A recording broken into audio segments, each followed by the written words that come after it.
자, 368조 보유기간 계산. 여기 1번, 2번, 3번 무슨 규정? 통산 규정. 요것 좀 설명 좀 드리겠습니다. 알면 아무것도 아니에요. 자, 원래 2년 이상 보유할 때의 그 보유기간은 당해 주택을 취득한 날로부터 언제까지요? 양도일까지. 당연한 거죠? 그런데 동그라미 1번, 2번, 3번에 해당할 때는 어떡하라? 합산하라 그 얘기입니다. 그러면 1번 멸실돼서 재건축한 주택을 양도했다. 그때는 밑줄 멸실된 주택과 재건축한 주택의 보유기간을 어떡하라? 더하라 그 얘기 여러분. 그러면 보세요. 그림 그려놓으셔야 될 겁니다. 종전주택을 취득했습니다. 자, 종전주택을 취득해서 보유하고 있다 여러분. 6개월 만에 얘가 천재지변 기타 사유로 인해서 어떻게 됐어요 여러분? 멸실됐어요. 또는 재건축했어요. 그래서 다음에 뭐 했다? 재건축을 했어요. 몇 개월 만에? 6개월 만에. 그리고 그 재건축한 주택을 양도하였어요. 1년 만에. 자, 내가 당초 취득한 주택은 어떻게 됐고요? 멸실됐고요. 그래서 그 멸실된 주택을 어떻게 한 거죠? 재건축했어요. 그래서 6개월 만에 재건축해서 재건축한 주택을 1년 보유하다가 양도했어요. 자, 요때 요 양도 당시 얘가 1세대 1주택이에요. 자, 그럼 우리는 이제 세 가지 요건 중에서 두 가지 요건 충족한 거죠. 이제 몇 년 이상만 보유하면 돼? 2년 이상만 보유하면 비과세 받을 수 있는 거죠? 자, 이때 이제 물어보는 거죠. 얘 비과세 받냐, 못 받냐? 받는다, 못 받는다? 응? 여러분 여기 잘 보셔야 돼요. 멸실과 재건축의 상태를 잘 보셔야 됩니다. 여기는 지금 주택이 있는 상태예요, 없는 상태예요? 없는 상태입니다. 다른 말로 말하면 나대지 상태입니다. 그러면 여기서 통산하라는 건 뭐냐? 써져 있죠? 거기 무슨 주택가? 멸실된 주택의 보유기간과 뭐한 주택? 재건축한 주택의 보유기간. 그럼 얼마입니까? 1년 6월입니다. 1년 6월. 따라서 비과세 못 받습니다. 왜 못 받아요?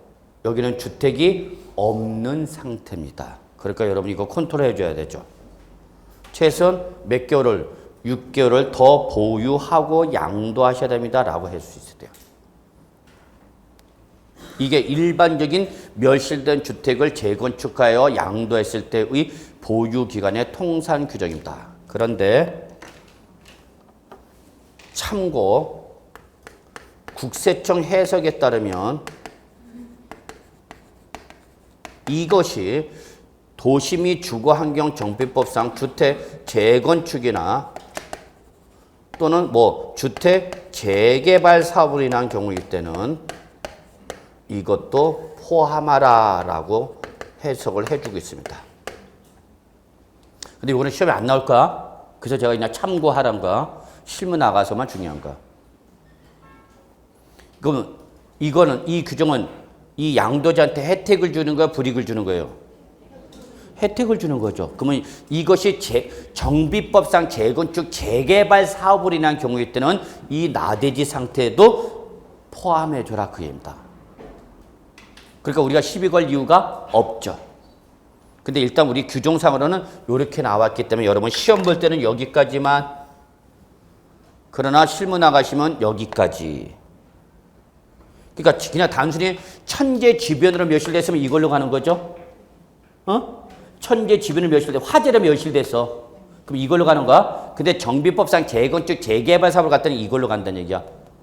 나 이건 어디 가서 얘기하고 실무. 그래서 그냥 혹시나 괜히 이 얘기를 해가지고 오히려 헷갈릴까 봐 좀 두려운 면이 없잖아 있지만 여러분은 그냥 여기까지 시험 대비는 그 다음에 실무 나가면 여기까지.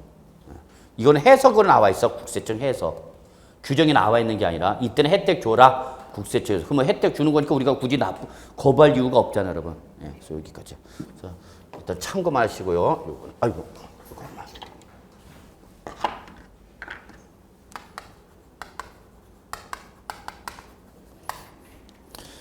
그래서 1번의 의미 이해하시겠죠? 예, 그 다음에 자, 아까 비거주자 했었죠. 우리 맨 처음에 주택을 취득했을 때 뭐였다? 비거주자였다. 그래서 1세대 1주택에서 3년 이상 보유한 상태에서 뭐로 바뀌었다, 여러분? 거주자로 바뀌었다는 얘기야. 당초 취득할 때는 뭐였다가? 비거주자였다가, 예, 이 상태에서 1세대 1주택으로서 1세대 1주택 3년 보유하다가 뭐로 전환됐다? 거주자로 전환됐다. 그래서 양도한다, 그 얘기 여러분. 그럼 원래 우리 비과세는 항상 누구한테 혜택을 주는 거 여러분? 죄송합니다. 누구한테 혜택을 주는 거? 거주자. 비거주자한테 세법상 혜택 안 줘. 근데 얘는 뭐로 전환됐으니까? 거주자로 전환됐으니까 이때는 이 기간을 다 더하라, 그 얘기입니다. 거주자라서 보유기간은 요만큼이지만 결국은 양도 시점에서는 얘는 거주자니까 비거주자니까 이 비거주자로서의 보유기간도 더하라. 통산해서 보유기간 따져라, 그 얘기입니다. 의미만 이해하시고요. 자, 3번 봅시다. 상속 개시 당시 동일 세대원이 상속받은 주택. 여기 밑줄. 동일 세대원이 중요한 겁니다. 동일 세대원이 상속을 받았어요. 조건을 보셔야 돼요. 동일 세대원이 상속을 받았을 때는 그때는 상속인과 피상속인의 보유기간을 어떻게 하라? 통산하라. 그리고 옆에다 적으세요. 증여도 동일. 증여도 동일합니다. 즉 증여받은 자가 누구다는 얘기예요, 여러분? 동일 세대원이 증여받았다, 그 얘기야. 그러면 그때는 증여자와 수증자 역시 보유기간을 어떻게 하라? 통산하라, 그 얘기입니다. 근데 거기 맨 위에 우리 1주택의 예외 비교 박스 있죠, 여러분? 위에 예, 거기 보시면 2주택 해소기간 비과세 대상 3년 보유로 되어 있죠, 여러분? 죄송합니다. 3년 보유가 아니라 2년 보유입니다. 그거 오타인데 못 찾고 있어? 제목 1주택의 예외 비교 박스 붉은색으로 나와 있는데 3년 보유 요건 나와 있죠? 예, 그거 3년 보유가 아니라 당연히 몇 년이야? 2년 보유. 그리고 거기 5번에 상속이 있죠? 상속받은 주택 있죠? 아까 설명했죠? 옆에 되어 있어요. 증여는 인정 안 합니다. 뭐는 인정 안 한다? 증여는 인정 안 합니다. 그러니까 1주택을 가진 자가 1주택을 증여받아서 2주택 됐다. 그러면 1주택 해서 혜택 준다, 안 준다? 안 준다. 그 얘기 여러분. 상속만 혜택을 주고 뭐는? 증여는 혜택 안 줘요. 어디냐고요? 368쪽 맨 위에 박스 보고 계시죠? 1주택 예외 비교에 거기 보면 동그라미 5번에 상속주택 있죠? 예, 옆에다가 증여 하나 적어놓고 증여는 예외 대상이 아니다. 지금 그 얘기 말씀드린 겁니다. 그러니까 상속을 받았을 때 혜택을 주는 거고 증여를 받을 때 혜택 준다, 안 준다? 안 준다. 그리고 거기 제목에 보시면 9분 2주택 해소기간 비과세 대상 3년 보유 요건 제목에 붙어 있죠? 거기에 3년 보유가 아니라 몇 년이라고? 2년. 왜 이렇게 못 찾아? 찾으셨어요? 예, 그래서 거기 아니 여기 메뉴에 표 있잖아. 표 여기 제목에 여기에 3년 보유되고 이거 2년으로 먹더라고. 죄송합니다. 오타가 아니라 예, 바꿨어야 되는데 제가 그걸 자꾸 놓치네요. 제가 착시 현상이 있어요.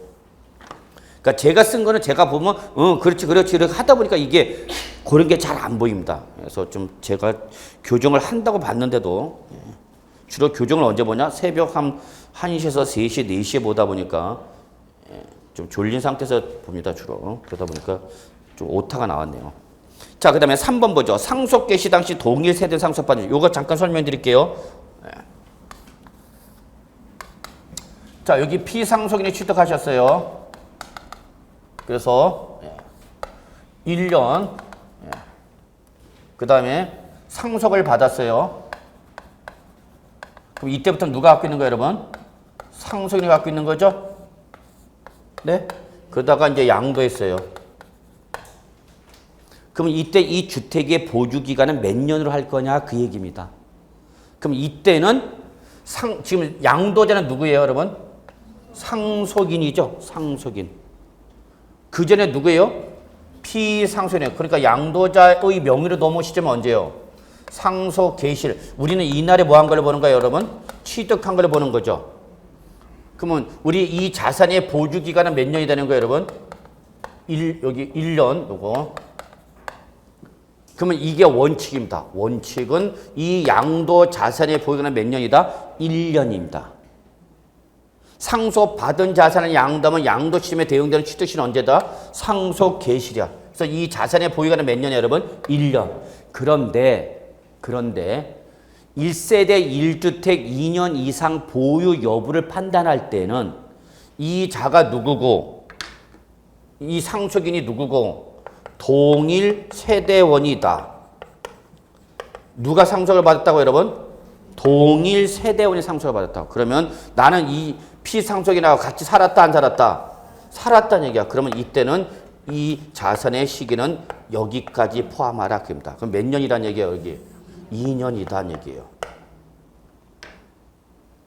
단 동일 세대원이 상속을 받아서 1세대 1주택 2년 보유 여부를 판단할 때만이야. 그러니까 요게 원칙이고 이게 자산의 요게 원칙이야.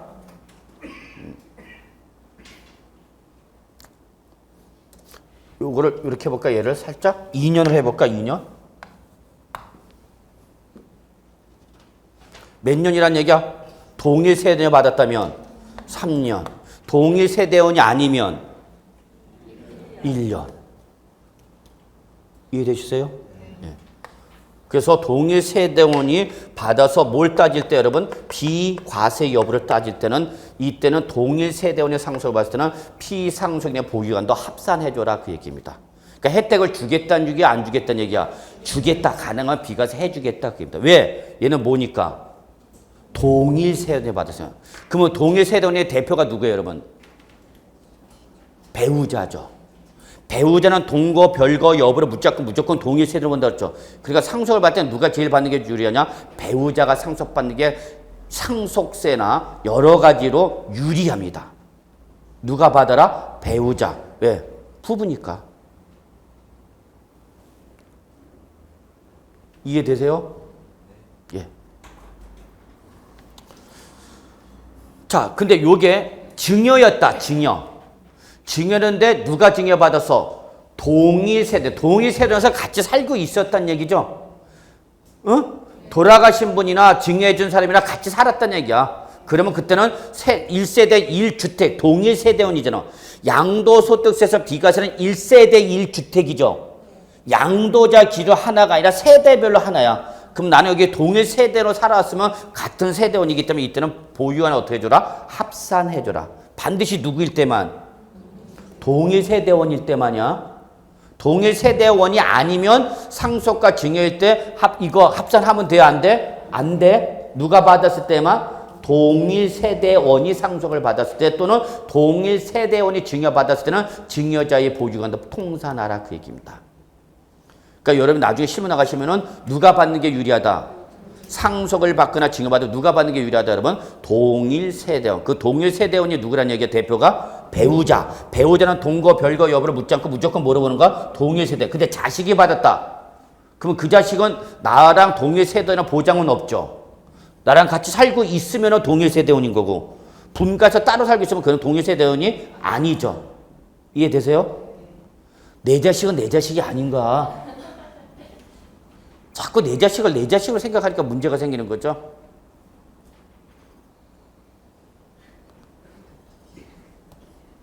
내 자식은 그 여자일 거야, 이제.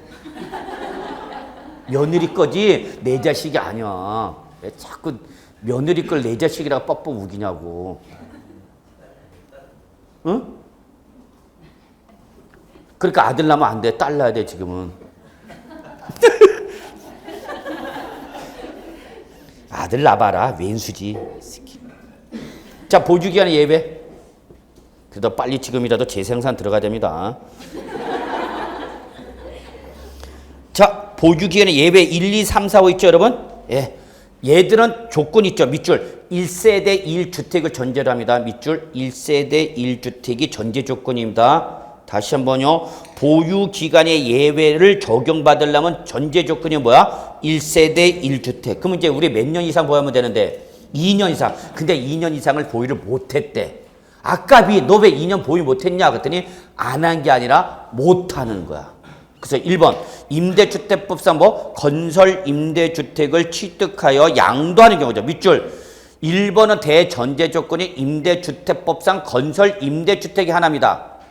즉 임대주택법상 임대주택은 두 가지 유형이 있죠. 건설 임대주택이 있고 매입 임대주택이 있습니다. 이때에 우리 세법상 우대 대상은 매입 임대주택이 아니라 건설 임대주택입니다. 건설 임대주택은 임대주택 시장에서의 신규 공급이 일어나는 거죠. 맞는데? 매입 임대주택은 뭐죠? 임대시장에서 재고 공급이죠. 학개론. 그죠? 그거 지금 할 때가 아니죠. 예. 그래서 임대주택법상 건설 임대주택을 뭐 했다? 취득해서 양도하는 거죠. 그럼 밑줄 들어갑니다. 취득일로부터가 아니라 밑줄 어떤 날로부터입니까? 임차일입니다. 출전이 장난치는 키워드 잡고 있습니다. 임차일 밑줄로부터 양도일까지 다시 밑줄 거주기간입니다. 거주기간. 그 거주기간 중 세대 전원이 거주한 기간이 몇 년? 밑줄 5년 이상.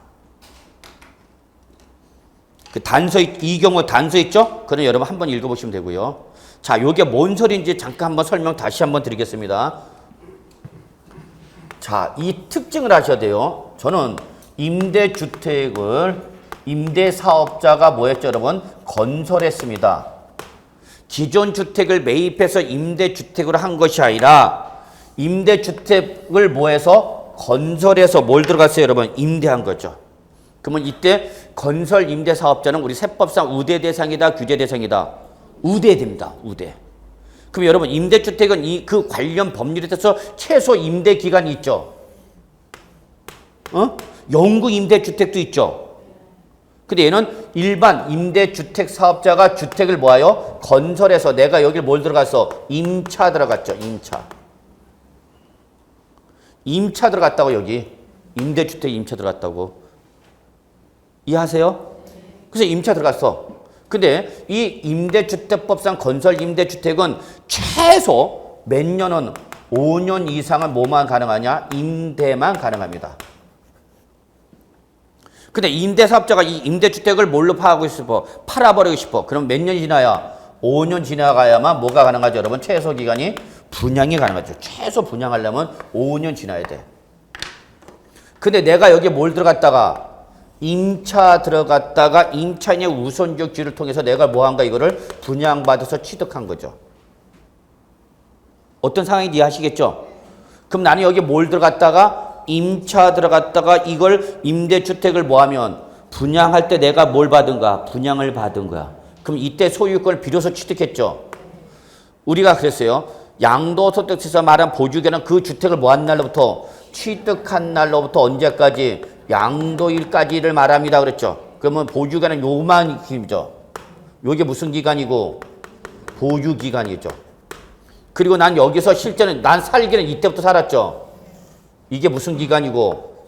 거주기간이죠. 이해되세요?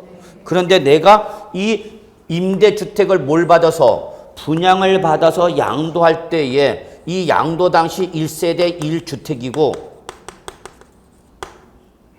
얘가 여기서 지금 5년이야. 5년을 지난 다음에 임대했고 자, 보유기간이 하루야. 취득하자마자 그 다음날 팔은 거야. 자, 그러면 이 사람은 비과세 받을 수 있냐 없냐 그 얘기입니다. 그러면 얘는 1세대 1주택은 맞죠, 여러분? 자, 이제 몇 년 이상만 보유하면 돼? 2년 이상. 근데 2년이 이 보유기간이 며칠이 돼? 하루. 취득해서 그 다음날 팔았다는 얘기야. 그럼 보유기간이 며칠이야? 하루. 그래도 이렇게 임대주택법상 건설 임대주택을 분양받아서 양도할 때는 이날부터 소유권을 따지지 말고 어떤 날부터 임차한 나 여기 들어왔어 안 들어왔어? 여기서 살았잖아. 다만 여기서 살 때는 임대인으로 임차인으로 사는 거죠. 이때 소유권 취득했잖아. 그래서 실은 나는 이때부터 살았어 안 살았어? 살았죠. 그러면 이때는 요 보유 기간을 가지고 따지지 말고 요걸 가지고 따지지 말고 요 임차한 날로부터 언제까지? 양도할 때까지 이 거주 기간이 최소 임대 기간인 몇 년 이상이면 5년 이상이면 요 보유 기간을 묻지 말고 이해하세요? 얘 여기서 살았어 이미 이때부터. 예, 그래서 이걸 가지고 따져서 비과세 줘라 그 얘기입니다. 이해되세요? 예. 요거는 무슨 주택만 해당하는가? 임대주택법상 건설 임대주택만이야. 그러니까 이건 매입 임대주택은 해당이 안 되는가? 예, 주의하시기 바랍니다. 2번. 주택과 부수토지가 관련 법률은 대표적인 것이 공익사업을 위한 토지 등의 취득 및 보상에 관한 법률, 그 밖의 법률에 따라서 해당 공공사업 시행자에게 양도가 되거나 뭘 당했다. 수용 밑줄, 공공사업 시행자에게 양도 또는 수용, 자발적 양도, 강제적 양도죠. 난 취득한 지 1년도 안 됐는데 내 주택이 수용당한가? 1세대 1주택. 그러면 2년 이상 보유를 내가 안 하는가, 못 하는가? 못 하는 거죠. 그러면 해주겠다는 얘기야, 비과세. 이해하시겠어요? 다만, 단서까지 봅시다. 이 경우, 양도일 또는 취득일로부터 동그라미 5년, 요게 개정된 지 한 3년이 됐나 그랬을 거예요. 2년 지났네, 2년. 그래서 5년 이내에 양도하는 무슨 부분도 밑줄, 잔존 부분도 비과세 주마. 이거야. 내가 주택과 부수 토지를 샀어요. 주택과 부수 토지를 샀는데 네.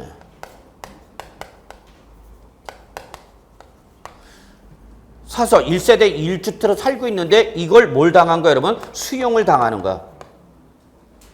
1세대 1주택에서 지금 산 지 1년밖에 안 됐는데 이걸 뭘 당했다고 여러분? 수용당했다는 얘기야. 그럼 이거 수용당하고 자발적이야? 강제적이야? 강제적. 그러면 이 사람한테 야 사업시행자 기다려. 나 너한테 수용당하면 양도소득세가 과세가 되는데 비과세 받으려면 내가 몇 년 보유하면 돼? 2년. 그 내가 2년 보유해주고 넘길게. 버티고 있는 거죠. 그럼 공공사업이 시행이 되니까 안 되니까? 안 되니까 그래. 네가 1세대 1주택을 뭐 하면서 수용을 당하면서 양도할 때는 보유 기간을 묻지 않고 네가 1세대 1주택이면 비과세 해주겠다 그 얘기야. 이해되셨어요? 근데 이놈이 이걸 다 수용했어야 되는데 예, 여기까지만 수용하고 여기가 남아있는가? 이게 무슨 부분이야? 잔존 부분. 아스키가. 다 수용을 안 하고 요만까지만 수용을 했다는 얘기 여러분. 이해하세요? 아직 이 부분이 남아있어. 그럼 여기는 지금 무슨 상태로만 있는가? 나대지 상태로만 있는 거죠. 다 수용을 안 했어. 도로로 편입되는데 여기에 도로로 편입되는데 여기까지만 도로 편입되고 요만큼만 수용하겠다고 나머지 여기 남아있는 거죠. 요 부분. 그럼 요 부분은 무슨 토지야? 나대지죠. 그래도 요거 수용 다한테 몇 년이 양도해지면 5년 이내에 양도하면 요 부속 토지 그냥 양도한 걸로 봐서 뭐 해주겠다. 요것도 뭐 해주겠다. 비과세 해주겠다. 몇 년 이내에만? 5년 이내에만 양도해주면. 이해되시나요? 네. 자, 3번, 4번 묶으셔야죠, 여러분. 네. 세대 전원 출국이죠? 자, 그래서 여러분, 못 살겠대. 해외 이주 가겠대. 4번 보세요. 4번이 잘 보세요. 밑줄. 1년, 얘는 조건이 붙어 1년 이상 국외 거주. 밑줄, 사유가 보세요. 사유. 취약이나 근무상 딱 두 가지만이야. 뭐가 없어? 네, 질병이 없네. 사업장도 없을 뿐만 아니라. 그러니까 다시 한번 3번과 4번은 세대 전원 출국이야. 우리나라 떠나는가? 떠나는데 왜 3번은 뭐 가는 거고 이민 가는 거고 4번은 이민 가는 게 아니라 나가서 최소 몇 년 전 1년 이상 국외 거주를 필요하는 근무상이나 취약이나 근무상 필요 세대 전원 출국하는 거죠. 이때에 양도하는 주택이 1세대 1주택이면 보유기간 묻지 않고 비과세 해주겠다는 얘기입니다. 다만 단서가 있죠. 3번, 4번 다. 이 사람이 출국하기 전에 양도를 하지 않고 단서 있죠, 여러분? 네, 거기는 적어놓으세요. 얘는 출국 후 양도할 때 적용되는 단서입니다. 밑줄, 단 출국이 현재 1주택에서 출국으로부터 2년의 양도하는 경우 하나 있죠? 요거는 어떨 때 적용하는 규정이라고 여러분? 출국을 한 다음에 양도할 때. 출국을 하기 전에 양도하면 상관이 없어. 비과세 해주는데 얘는 출국을 한 다음에 양도죠. 그럼 출국하면 거주자야, 비거주자예요? 비거주자예요, 비거주자. 그럼 비거주는 비과세 받아요, 못 받아요? 못 받아. 비과세한테 비과세 혜택, 비거주자한테 비과세 혜택 준다, 안 준다? 안 줘. 그런데 얘가 출국한 날부터 몇 년 이내만 양도해주면 2년 이내에 양도해주면은 비록 양도 당시 무슨 상태지만 비거주자지만 혜택 주겠다 그 얘기입니다. 그래서 최소한 출국한 다음에 양도할 때 몇 년 이내에 양도하라? 2년 이내. 2년을 넘어가서 양도하면 너는 비과세 못 받는다 그 얘기입니다. 이해되세요? 예. 5번이 제일 중요합니다. 5번이 시험에 제일 많이 나온 게 답으로 가장 많이 나온 게 5번이에요. 밑줄. 얘는 조건이 1년 이상 거주가 조건이다. 분명히 잡으셔야 돼요. 1년 이상 거주. 그리고 적어놓으세요. 누구만? 실수요자만. 실제 살고 있었던 누구한테만 혜택 주겠다는 얘기야? 실수요자한테만 혜택을 주겠다는 얘기야. 그래서 1년 이상 그 주택에서 살았어, 안 살았어? 살았어. 보유는 물론이지만 거기서 뭐 했다고? 거주. 그런데 자 밑줄 들어갑니다. 사유, 취약, 근무상, 질병의 치료 세 가지네요. 뭐 없다 역시? 예, 사업상 없네요. 그러니까 출제는 이걸 살짝 바꾸죠. 취약, 근무상, 질병 이걸 빼놓고 사업상으로 바꿔버리는 거야. 그럼 잡아내야 돼. 사업상 형편은 법정 사유도 아니다? 아닙니다. 오로지 뭐야 여러분? 취약, 근무상, 질병의 치료.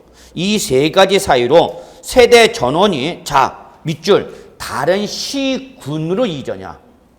3번과 4번은 우리나라 떠나는 거고 5번은 노원구를 떠나는 거야. 차이점 보여요? 예. 이거야 여러분. 자, 우리 아저씨가 노원 지점에서 근무를 하고 있어. 그래서 여기서 주택을 취득했어요, 여러분. 그래서 예, 1년 6개월 됐는데 1년 6개월 됐는데 우리 아저씨가 지점장으로 승진하면서 울산으로 가는 거야. 승급하면 이렇게 지방으로 내려갑니다. 그래서 지방 내려갔다 한번 올라야 돼요. 그래서 야 이번에 아빠가 지점장으로 발령났다. 야, very congratulations. 하면서 빰빠람 빰 하는데 어디로 발령났대? 울산. 어디 살고 있다가? 노원에 살다가. 애들 울고불고 난리 납니다. 이러면 이제. 지방 내려간다고. 어이, 진짠데? 그래서 이제 애들한테 얘기했죠. 야, 우리 내려가자. 그러면 알겠습니다. 하면서 다 내려가는 거야. 근데 지금 아직 취득한 지 몇 년이 안 돼서 2년이 됐어 안 됐어? 안 됐죠. 근데 양도 당시 이게 몇 주택이야? 1세대 1주택이면 비록 2년 이상을 보유는 못했지만 실수요자라서 몇 년 이상 거주했으면 1년 이상 거주했으면은 얘 뭐 해주겠다? 비과세 해주겠다 그 얘기예요. 이해되세요? 어? 아저씨가 지방으로 발령나서 우리 온 가족이 다 지방 내려가는 거야. 이거 팔고 내려가려는데 얘가 아직 2년을 보유를 못한 거야. 그럼 내려가 못 내려가? 못 내려가니까 이건 불가피한 사유니까 그래 네가 지방 어떤 취약, 근무상, 질병 치료로 세대 전원이 지방으로 다른 데로 내려가다 보니까 2년 이상 보유를 못했다더라도 1년 이상만 뭐 했으면 살았으면 1년 이상만 거주했으면 2년 보유를 채우지 못했어도 뭐 해준다? 비과세 해준다는 얘기죠. 이해되시나요? 여기는 훌륭한 집안이죠. 아버지 내려간다고 다 내려가는 거 아니야, 처자식이. 근데 요즘 처자식은 내려가 안 내려가? 안 내려가. 무슨 소리 너만 내려가. 그래서 이거를 그대로 보유한 상태에서 울산에서 다른 주택 하나 또 살 수 있죠. 이럴 수 있어 없어? 있잖아. 그러면 이제 몇 주택이야? 2주택. 그러면 이 다른 주택을 취득해서 요 울산 지점에서 다시 올라와서 이제 서울로 복귀해서 그러면 근무상 사유가 해소된 거죠. 그럼 이날로부터 몇 년 이내? 아까 했었죠. 취약, 근무상, 질병의 치료 등의 목적으로 지방에 있는 주택을 취득해서 일시적으로 2주택이 되었다. 그러면 사유가 해소된 날부터 몇 년 이내? 3년 이내에 뭐를 양도해야 돼, 이 대신? 얘야. 아까 그랬죠? 제가 헷갈리나 보네. 아이, 괜히 설명했네. 특정 주택과 일반 주택에서 무조건 뭐부터 양도한다서 일반 주택. 자, 그러면 이렇게 합시다. 그냥 5번만 보세요. 5번. 1년 이상 거주가 제일 중요해. 1년 이상. 자, 사유가 몇 가지야? 취약, 근무상, 질병. 이 세 가지 사이로 세대 전원이 올라가면 다른 시, 군으로 이전하면서 2년은 보유했다, 못했다? 못했다. 그렇지만 1년 이상 뭐했다? 거주했다. 그러면 비과세 해준다, 안 해준다? 해준다. 이해되셨죠? 예, 제일 많이 나온가? 보유기간의 예외에서. 자, 그 다음에 특례 규정 갑시다. 장기 저당담보주택 갑니다. 장기 저당담보주택. 뭔지 아시죠? 장기 저당담보주택. 주택을 몰래서 담보를 해서 매달 연금 받는 거죠. 그리고 나중에 사망하면 그 주택을 처분해서 대출금 상환하는 거죠. 여러분 예, 배우셨을 텐데 모기지 배우셨죠? 내가 뭐는 갖고 있어요, 여러분? 주택은 갖고 있는가? 그런데 이제 나이가 노령화 갖고 소득이 없어. 그리고 나를 뭐 부양하는 가족들도 없어. 스키들이 지들 밖에 살기 바빠. 근데 나이는 먹어서 내가 일은 못해. 근데 먹고는 살아야 돼. 소득은 없어. 그래서 이거를 뭐해서 담보로 해서 뭘 받는 거예요, 여러분? 대출을 받는 거죠. 여러분 한국주택금융공사의 모기지 대출 이거 많이 하고 있잖아요, 지금. 그래서 내가 이걸 주택을 담보로 해서 뭘 받아? 대출 받죠. 이때 대출금은 우리가 일반적으로 일시불로 받지만 얘는 뭘로 받아? 매월 또는 매 분기별로 받죠. 그래서 대출금이 일정액 1억, 2억, 3억이 한 번에 들어오는 것이 아니라 매달 얼마씩 계속 들어오죠. 그러다 내가 뭐 할 때까지? 사망할 때까지 대출금이 계속 나오는 거죠. 그래서 내가 뭐 하면? 사망하면 이걸 뭐 해갖고 이 주택을 처분해서 매각해갖고 이걸 대출금 상환에 충당하겠다는 게 요즘 말하는 장기 이 저당담보주택이죠. 근데 이걸 뭐 할 때? 비과세를 따질 때는 밑줄 거주 기간의 제한을 받지 않습니다. 거주. 근데 이거는 의미가 없어요, 이제. 이 규정은 언제 생겼냐면요. 예전에는 여러분, 서울특별시와 그 다음에 분당, 일산, 평촌, 3번 중동. 어디죠, 여기가? 신도시. 주택 200만 원 건설 지역입니다. 노태우 정부 시절 때 만들어진 대통령 공약서입니다. 제가 요 당시에 이제 거기 있어갖고 근무 있어갖고 당첨이란다. 당선되자마자 인수위원회에서 대통령 공약사항 발표해갖고 나오면서 그 주택 건설 자금 몇 채 짓겠대? 200만 원을 짓겠다고 그랬죠. 분당, 일산, 평촌, 3번 중동 여기다 200만 원씩 짓겠다고 그랬잖아. 그러면 거기 건설하니까 뭐가 필요해? 돈이 필요하잖아. 그래서 그 당시에 인수위원회에서 우리 은행장 쪽으로 해갖고 주택자금, 건설자금, 대출 지원 방안 조성 마련해갖고 오셔! 그래갖고 한번 후다다닥 흘러간 적이 있어. 그래서 제가 좀 잘 알고 있는데 이때 분당, 일산, 평촌, 3번, 중동 등 신도시 지역에 소재한 주택이 있다는 예전에 여러분 3년 이상 보유는 물론이지만 2년 이상을 거주했어야만 비과세 줬어요. 예전에 거주를 했어야 돼. 그래서 그때 거주를 할 때에 이 주택을 양도할 때 이게 이 법정 요건을 충족한 무슨 주택이면 장기 저당 담보 제공 주택을 양도할 때는 설사 2년 이상을 거주하지 않아도 비과세 혜택을 주겠다는 걸로 이게 있었어. 근데 지금 이제 2년 이상 거주 요건이 있으니까 없으니까? 없으니까 의미는 없어요. 그 대신 2번은 아직도 의미가 있어요. 자, 의미 봅시다. 1세대 구성원인 1주택자가 장기 저당 담보 주택을 소유하는 직계 존속을 동거 봉양함에 따라 1세대 2주택이 되는 거. 밑줄 여기까지. 이거 어디서 봤던 건데? 노부모 동거 봉양이죠. 자, 부모님도 1주택을 가지고 있는 거죠. 자식도 1주택을 가지고 있는 거죠. 그래서 자식이 자식된 도리를 하기 위해서 동거 봉양하는 거죠. 아버님, 어머님, 제가 자식된 도리를 하겠습니다. 모시겠습니다. 그래서 부모님을 모시고 오는데 얼얼에 부모님도 뭘 갖고 있는가? 1주택 갖고 있는 거죠. 그러다 보니까 합치니까 몇 주택 되네? 2주택 됐다 그 얘기죠. 이거는 이제 세대가 합쳐졌다 그래서 이거를 합가일 그러는 거야. 그래서 합가한 했다. 그러니까 1세대 몇 주택이 됐다. 2주택. 그래도 몇 년 이내만 5년 이내 어떤 거 그거는 이제 판단하는 거죠. 어떤 걸 판단할 거, 어떤 걸 양도할 거냐. 그래서 둘 중에 먼저 양도하는 주택은 몇 주택으로 봐준다. 1주택으로 봐주겠다. 이게 바로 아까 우리 노부모 동거봉양에 따른 2주택의 예외 규정이야. 그런데 이때 부모님이 이 주택을 장기 저당 담보 제공 주택이다 그 얘기야.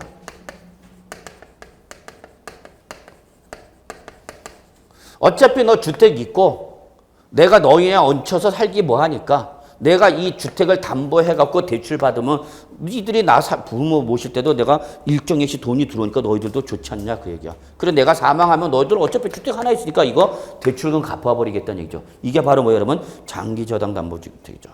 이때에 이 장기 저당 담보 제공 주택을 일로 들어오면서 이걸 뭐하고 있다면 처분한다면 이때는 여기 뭐가 없어지냐?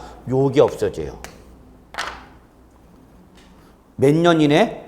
5년 이내의 제한을 받지 않습니다. 그것만 적어놓으세요. 우리 노부모 동거봉했다? 그러면 몇 년 이내 처분하라? 5년 이내 처분해라고 했죠?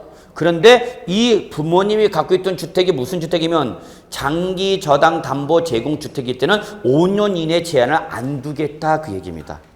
그러니까 언제든지 갖고 있어도 좋다는 얘기야. 왜? 이거 지금 무슨 주택이니까? 담보 제공 주택이니까. 됐나요? 예, 의미만 하세요. 자, 그리고 이거 말고도 이제 우리 책에는 1주택과 1조합원 이거 설명을 드리진 않았을 거예요. 자, 주택 하나를 갖고 있는 상태에서 뭘 양도했다? 조합원 입주권 갖고 있다는 얘기야. 그럼 우리 세법상 몇 주택자로 본다? 2주택자로 봅니다. 그래서 자, 요 상태에서 얘를 먼저 양도했다 봅시다. 그러면 원칙 과세 비과세 주택과 딱지를 갖고 있는 상태에서 딱지를 먼저 양도했대. 그러면 우리 세법은 뭘로 본다? 입주권의 권리의 양도로 봐서 비과세 해준다 안 해준다? 안 해줍니다. 근데 무슨 규정이 있다고 여러분? 예외. 뭐 해주는 경우가 있다? 비과세를 해주는 경우가 있다 그 얘기예요. 그게 우리 기본서에는 아마 기본서 갖고 계신 분 잠깐 보실까요? 예. 잠깐만요. 기본서에 몇 쪽에 나와 있는 거냐면요. 응? 예, 309쪽, 309쪽 양가로 9번이고요. 자, 그 다음에 요걸 양도했다. 주택을 양도했다. 그러면 원칙, 우리 몇 주택을 본다? 2주택. 따라서 비과세 받는다, 못 받는다? 못 받는다. 근데 예외적으로 뭐 해주는 경우가 있다? 비과세를 해주는 경우가 있다. 그 얘기입니다. 요게 우리 기본서에 양가로 10번이 나와 있는 겁니다. 그러니까 요거는 시험 대비는 안 보셔도 될 거예요. 안 보셔도 되고, 나중에 어디 나가시면 실무 나가시거나 여러분이 내가 여기에 해당하는지 확인해 볼 필요가 있을 때. 그래서 이 부분은 제가 설명을 드리진 않았어요. 시험에 출제될 가능성이 없기 때문에. 근데 요거 한 번 나오긴 나왔어요. 한 번. 나오긴 나왔는데 그렇게 크게 중요한 건 아니에요. 시간 할 때 한번 좀 보기를 하고요. 그거는.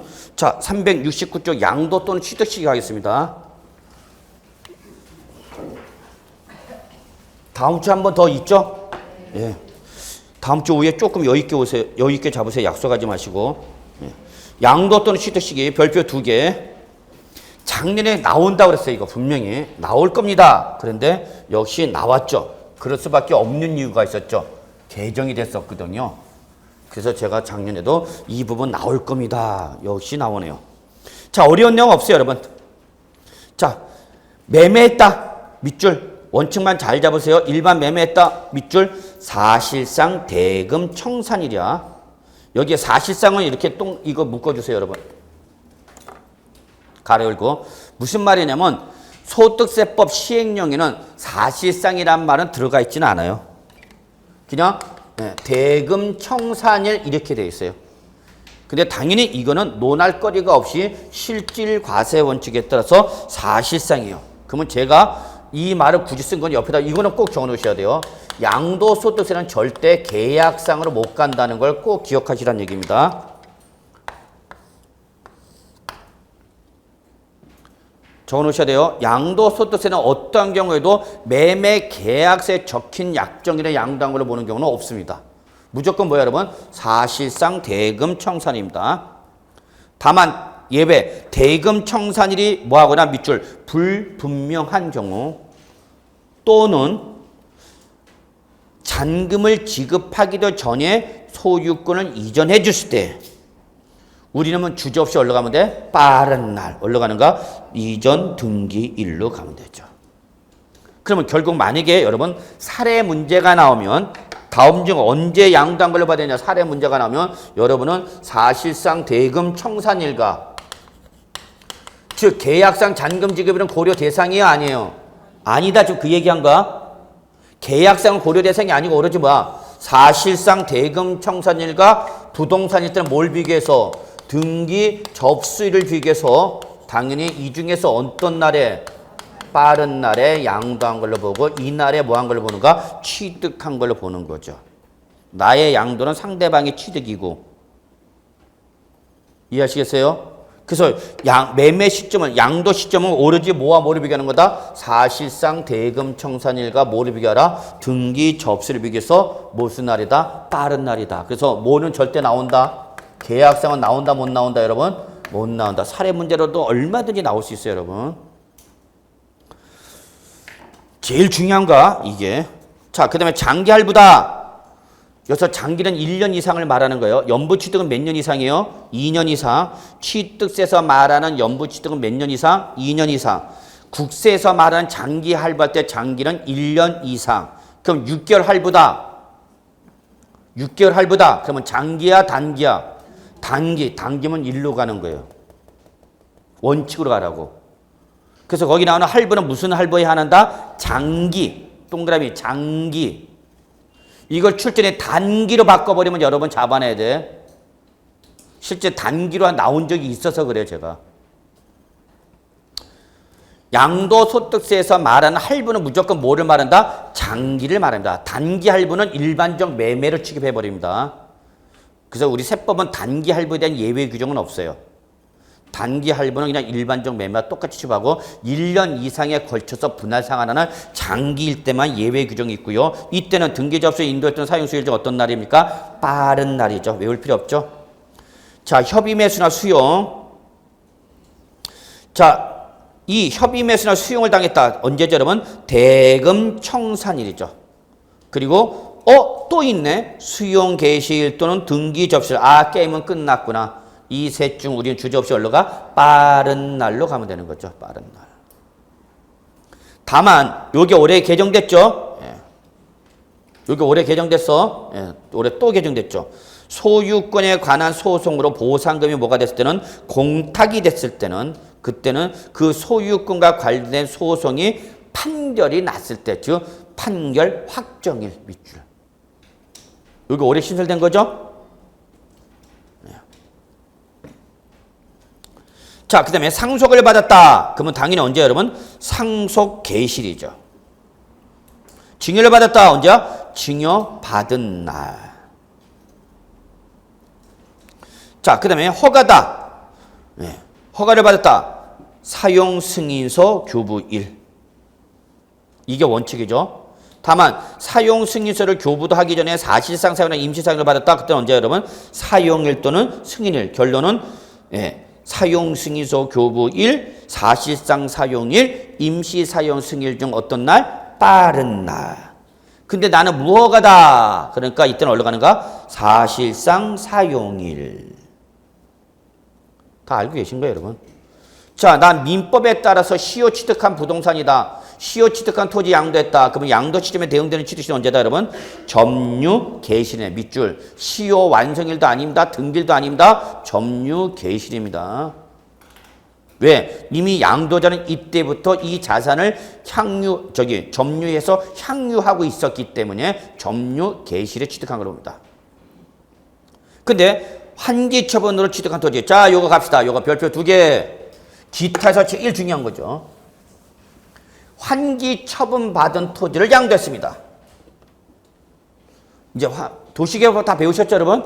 예. 그래서 이번에 한번 좀 설명드리겠습니다. 그래서 환기 처분 받은 토지를 양도하면 그 환기 처분 받은 토지를 양도 시점에 대응되는 취득시는 어디다? 밑줄. 환기 전 종전 토지 취득이죠.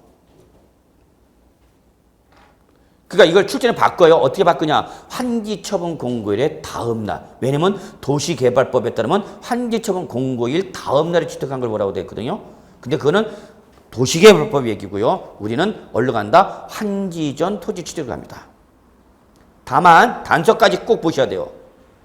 이때 교부받은 면적과 환기 처분에 의한 권리 면적이 증가가 되거나 감소가 됨으로 인해서 증한지 또는 감한지가 발생하면 그 증한지에 따른 취득일과 감한지에 따른 양도는 밑줄 환기 처분 공고일에. 자, 다음날 시뻘게 칩니다. 다음날. 자, 그러면 제가 지금부터는 도시개발법에 따른 환기 처분의 절차와 그에 따른 우리 세법상의 입장을 한번 그림을 통해서 설명드리겠습니다. 어디서 못 봅니다. 자, 종전 토지를 취득했습니다. 종전 토지를 취득했네요.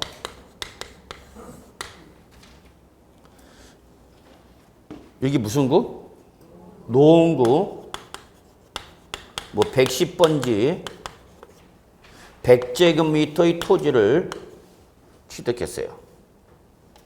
그리고 이때 지목이 잡종지였어요. 그래서 노원구 110번지의 토지 100제곱미터인 잡종지를 취득한 거죠. 그래서 이걸 뭐하고 있다가? 보유하고 있다가 얘가 도시개발법상 도시개발사업이라든지 또는 농어촌 정비법상 농어촌 정비사업 등 공공사업이 수행이 되는 거죠. 이 네 토지가 공공사업 시행 대상대가 됐다는 얘기 여러분. 이해하시겠죠? 저 노원구 일대의 몇 번지가 다 이 도시개발법상 도시개발사업 시행 대상이 됐어. 그럼 내 토지가 누구한테 넘어가야 되는 거 이제? 공공사업 시행자에게 넘어가는 거죠. 그래서 공공시행자가 사업 시행자가 넘겨받은 토지를 가지고 뭐 하죠? 공공사업을 시행하죠.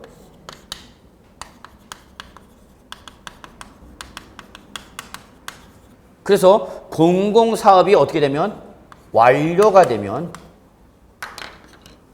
그 완료에 따라서 공공사업 시행자는 뭐 해야 되는 거죠, 여러분?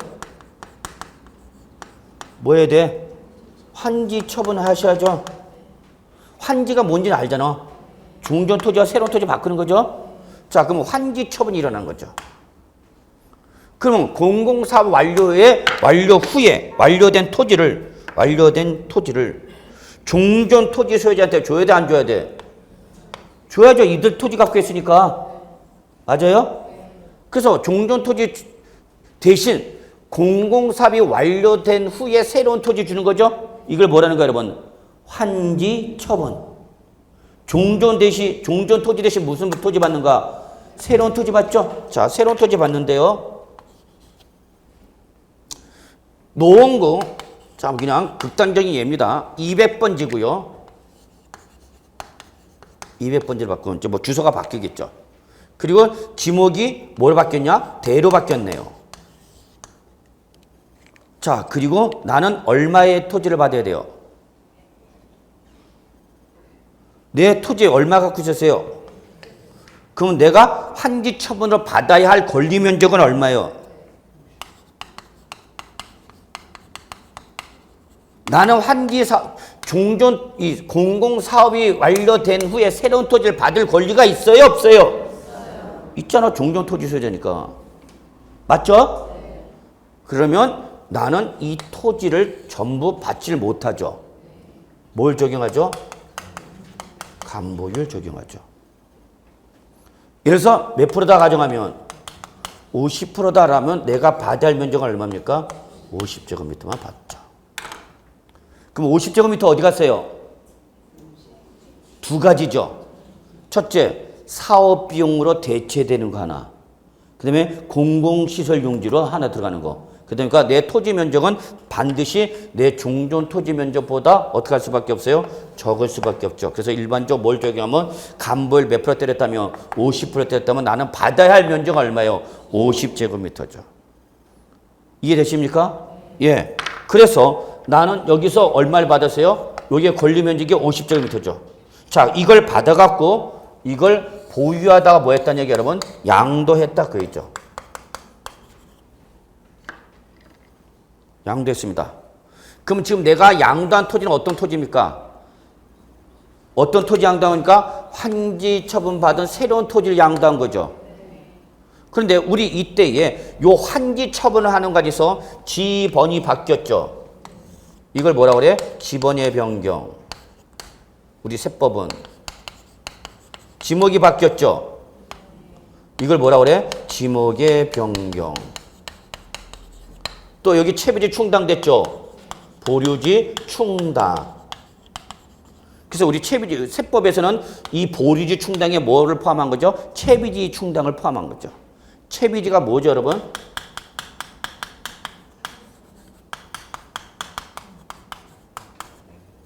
공공사업 비용으로 대체된 토지단 얘기죠.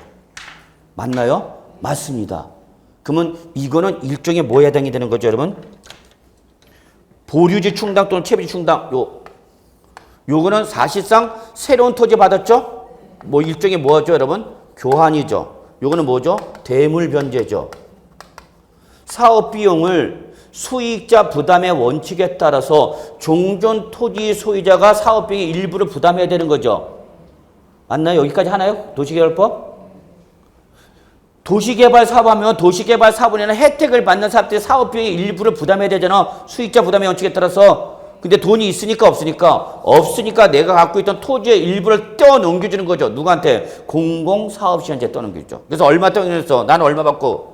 50. 그리고 50을 넘겨주는 거죠. 50에서 일부는 어디로 가고? 공공시설용. 나머지 일부는 어디로 가는가? 대체로, 채비로 준다는 거죠. 우린 이때 양도로 봤어요? 안 봤어요? 양도로 봐요? 안 봐요? 안 본다고 그랬잖아. 그게 여러분 양도의 개념에서 여러분 죄송합니다. 363조 363쪽에 보시면 양도로 보지 않는 대표 선수가 뭐랬어요, 여러분? 환기 처분에 한 지목, 지번의 변경 또는 보류지 충당. 양도로 보지 않는 대표 선수입니다. 그랬어. 그래서 이때 환지 처분에 대한 지목이나 지번의 변경은 교환 또는 보류 충당은 사실상 뭐지만 대물 변제지만 이 시점에서는 과세를 한다 안 한다? 안 해. 왜 안 할까요? 이때는 종전 토지 매각에 따른 돈이 들어온 게 없어요. 실제 토지를 매각한 게 아니죠. 근데 이 시점에서 만약에 이 사람한테 양도로서 과세하면 이 사람 뭘 내야 되죠? 양도소득세 내야 되죠.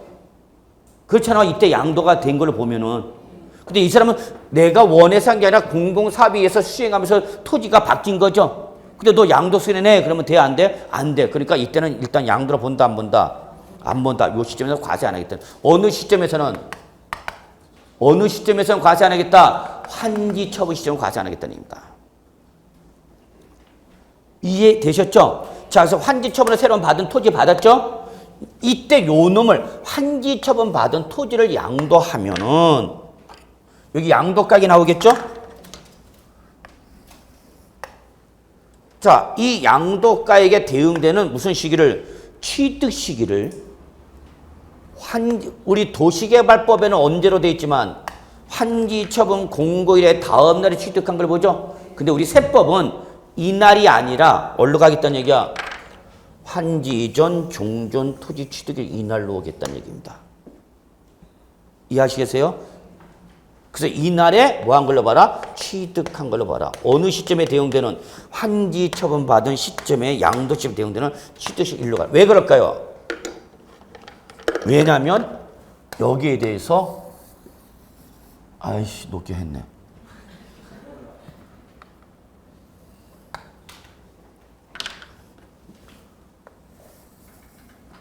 요만큼의 양도 차익이 돼서 과세했어요, 안 했어요? 안 했어요. 그죠? 환기 처분 받아서 종전 토지에 대한 대응해서 요 양도 차익 계산했어, 안 했어? 안 했죠. 그러면 과세관청은 이걸 포기해, 못해? 못하죠. 그래서 이 환기 처분 받은 토지를 뭐하면?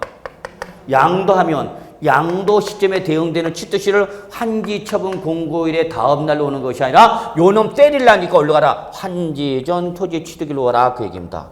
이해되셨습니까? 그러면 결국은 양도 차익은 얼마큼 되는 거냐? 이때 취득가액과 이때 양도가액의 차액이 양도 차익이 되는 거죠.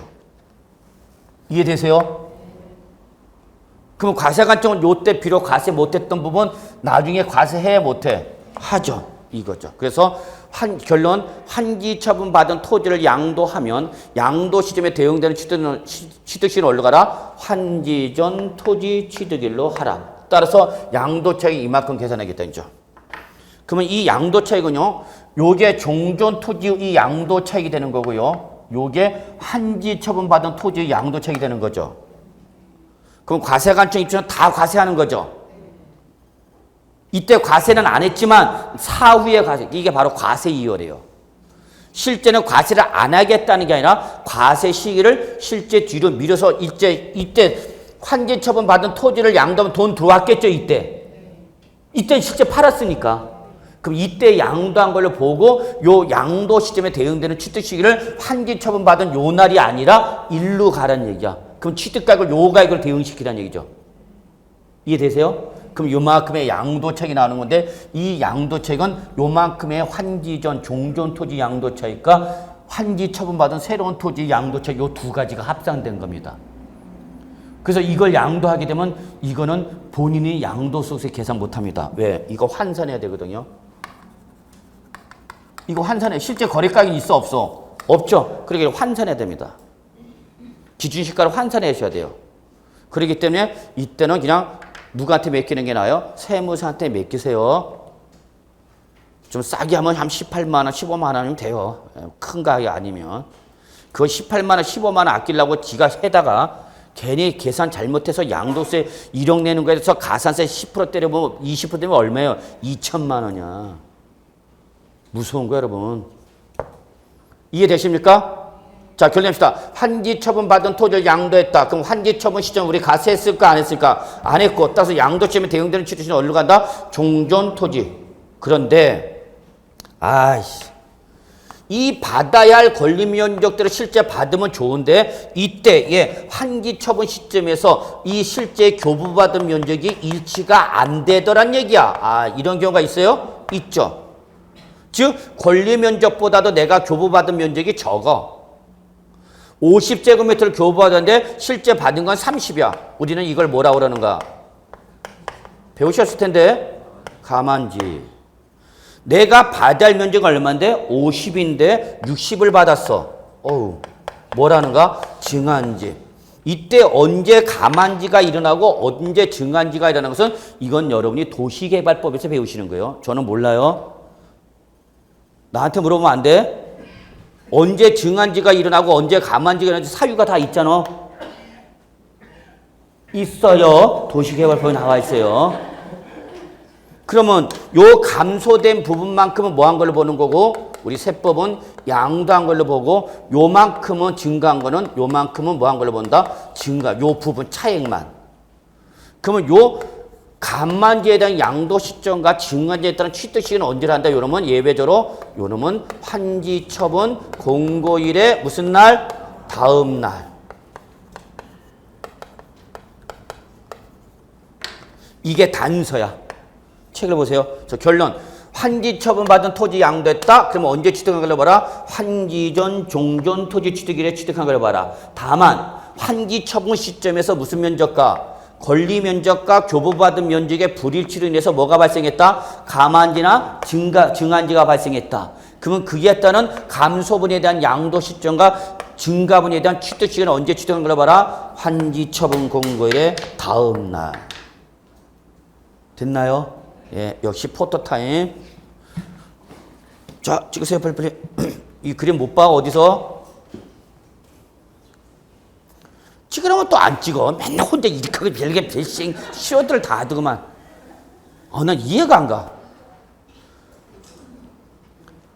제가 이따 오후에 점심 먹자마자 또 저 합정동 가서 뭐 증권방송에서 강의 찍고 또 다시 와야 되는데 오다 가다 보면 전철에서 뭐 하고 있는지 모르겠어. 난. 그렇다고 이쁜 분도 아니구만. 이런 거 찍으라는 거, 이런 거 찍어둬야 될 거 아니야. 이런 거 찍으라는 건 또 안 찍어요. 됐어요? 자, 가겠습니다. 자, 그래서 이거 환기처분 취득한 토지 꼭 잡으시고요. 시험에 잘 나옵니다. 잘 나와서 제가 그림 그리고 아마 여러분이 도시개발법과 세법을 설명해서 이렇게 하는 사람은 없을 겁니다. 그거 연결시켜줘 보시고요. 자, 그 다음에 미완성 또는 미확정됐다. 언제죠, 여러분? 완성 또는 확정이죠.